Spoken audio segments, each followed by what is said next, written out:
दोस्तों, मुंबई के औद्योगिक अतीत का प्रतीक बॉम्बे डेवलपमेंट डिपार्टमेंट यानी कि बीडीडी की चोले नाटकीय बदलाव के लिए तैयार है।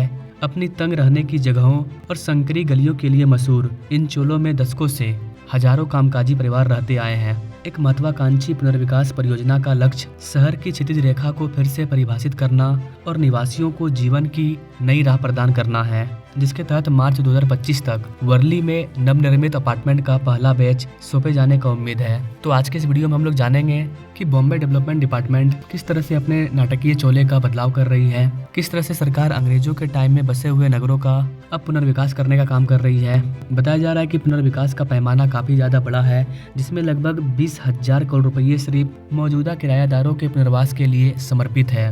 तो आइए जानते हैं बीडीडी चोल पुनर्विकास के बारे में। नमस्कार and welcome to All India Project. मैं हूं विकास।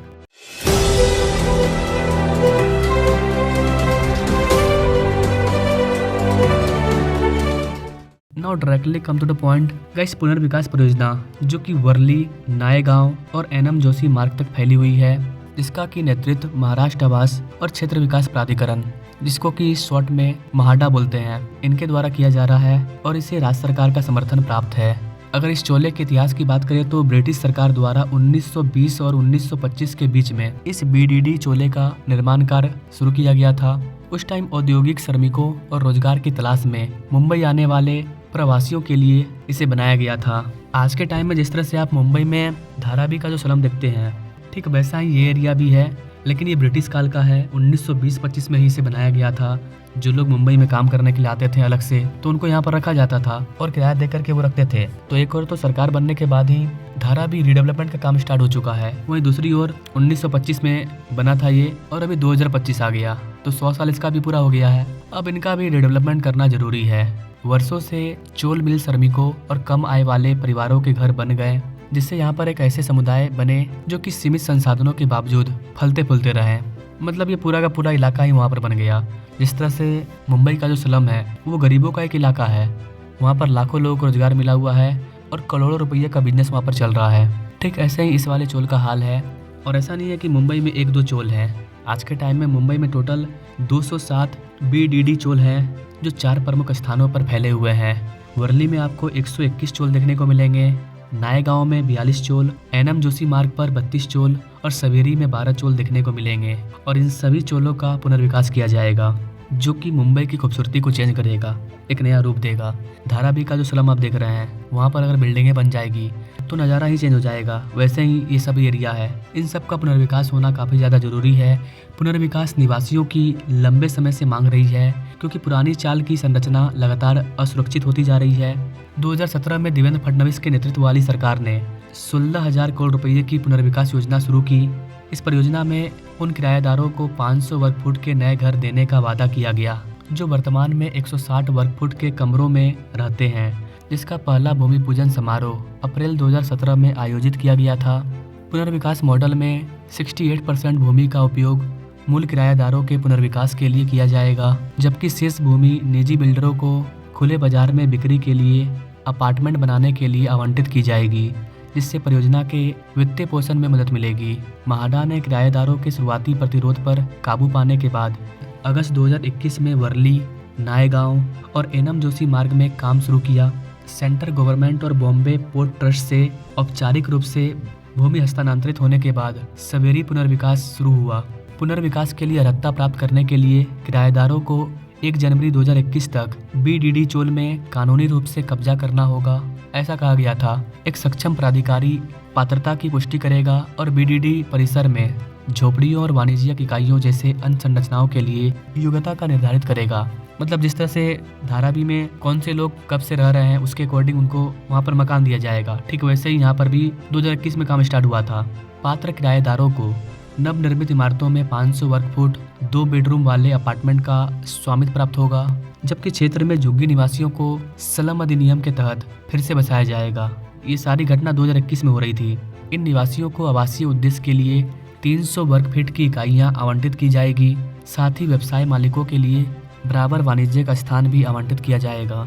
तो 2021 से इस पर काम स्टार्ट है। वर्ली में बिल्डिंग नंबर 1 के नवनिर्मित विंग डी और ई में स्थित पुनर्वासित घरों का पहला बैच 2025 की शुरुआती में किराएदारों को सौंप दिया जाएगा। ये 556 घर, जिनमें से प्रत्येक 500 वर्ग फुट के कालीन क्षेत्र की पेशकश करता है, उन 160 वर्ग फुट के आवासों से बहुत दूर है, जिन्हें कई परिवार पीढ़ियों से साझा करते आ रहे हैं। यहाँ पर गाइस आपको बता दें कि वर्ली पुनर्विकास परियोजना 2 चरणों में क्रियान्वित किया जा रहा है। चरण 1 में 5198 आवासीय इकाइयों का पुनर्वास और 1,80,000 वर्ग मीटर के विशाल वाणिज्यिक परिसर का विकास शामिल है। इसके अलावा MHADA आवास लॉटरी प्रणाली के माध्यम से 1860 मध्यम आय वर्ग और 1036 उच्च आय वर्ग अपार्टमेंट प्रदान करने की योजना बना रही है। वर्ली में संपूर्ण पुनर्विकास परियोजना का मूल्य 22,901.2 करोड़ रुपया है, जिसमें चरण 2 में 3,974 अतिरिक्त पुनर्वास इकाइयाँ, 2,184 बिक्री टेनमेंट शामिल है। इस पूरे प्रोजेक्ट का मेन उद्देश्य एक आत्मनिर्भर समुदाय बनाना है, जिसमें स्कूल, अस्पताल और मनोरंजन स्थल शामिल हो, ताकि यह सुनिश्चित हो सके कि निवासियों को जीवन की उच्च गुणवत्ता का आनंद मिले। पुनर्विकास का पैमाना बहुत बड़ा है, जिसमें लगभग 20,000 करोड़ रुपये सिर्फ मौजूदा किरायादारों के पुनर्वास के लिए समर्पित है। महाडा के उपाध्यक्ष और CEO संजीव जायसवाल ने भी परियोजना के व्यापक शहरी नवीनीकरण दृष्टिकोण पर जोर दिया। वर्ली में जहां एक और इस दिशा में काम चल रहा है, वहीं मुंबई में अनबीडी चोल में भी काफ़ी प्रगति देखने को मिल रही है। नायगांव में 1,401 पुनर्वास इकाइयों के लिए चरण 1 का काम चल रहा है, जिसके मार्च 2026 तक पूरा होने की उम्मीद है। एनएम जोशी मार्ग में 10 चोल पहले ही ध्वस्त हो चुकी है और 7 नए टावरों का निर्माण कार्य प्रगति पर है। सवेरी में पुनर्विकास का काम सेंट्रल गवर्नमेंट से भूमि हस्तांतरण प्रक्रिया पूरी होने के बाद शुरू होगी। यहाँ पर कैसे आपको बता दें कि BDD चोल का पुनर्विकास सिर्फ नई इमारतों के निर्माण तक सीमित नहीं है, यह 15,500 से ज़्यादा परिवारों के जीवन स्तर को बेहतर बनाने के बारे में है। आधुनिक घरों में ज़्यादा जगह और सुविधाएं होने के कारण यह पहल शहर के आवासीय परिदृश्य के लिए एक बड़ा बदलाव है, ऐसा CEO का कहना है। तो एक प्रकार से आप बोल सकते हैं गाइस कि जिस तरह से मुंबई में धारावी का रिडेवलपमेंट किया जा रहा है, ठीक वैसे ही मुंबई में जो बॉम्बे डेवलपमेंट डिपार्टमेंट का जो चोल वगैरह है, जहां पर इस तरह के समुदाय हैं जिन घरों का 100 साल पूरा हो गया है, सेंचुरी मार चुके हैं, उस तरह के समुदायों को फिर से रीडेवलप करने का काम किया जा रहा है, जो कि काफ़ी ज़्यादा इंपॉर्टेंट है वहाँ पर रहने वाले निवासियों के लिए। तो अगर आप इस इलाके से हमारे वीडियो को देख रहे हैं तो कमेंट करके जरूर बताइए कि क्या कुछ आपको वहाँ पर काम देखने को मिल रहा है। इस तरह के चोल मुंबई में और कहाँ पर हैं, इस तरह के स्लम मुंबई में और कहाँ पर हैं, जहाँ पर सरकार को इस तरह के पुनर्विकास करने की ज़रूरत है।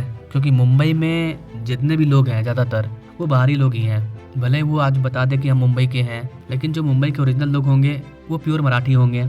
जो लोग 50 साल 60 साल से वहाँ रह रहे हैं वो लोग मुंबई के अपने हैं, बाकी लोग वहाँ के बसे हैं। चाहे आप अंबानी की बात करो या अडानी की बात करो, वो भी आके बसे हैं। भले वो वहाँ जाकर के सबसे बड़े बिजनेसमैन बन चुके हैं, लेकिन वो उनका अपना इलाका नहीं है।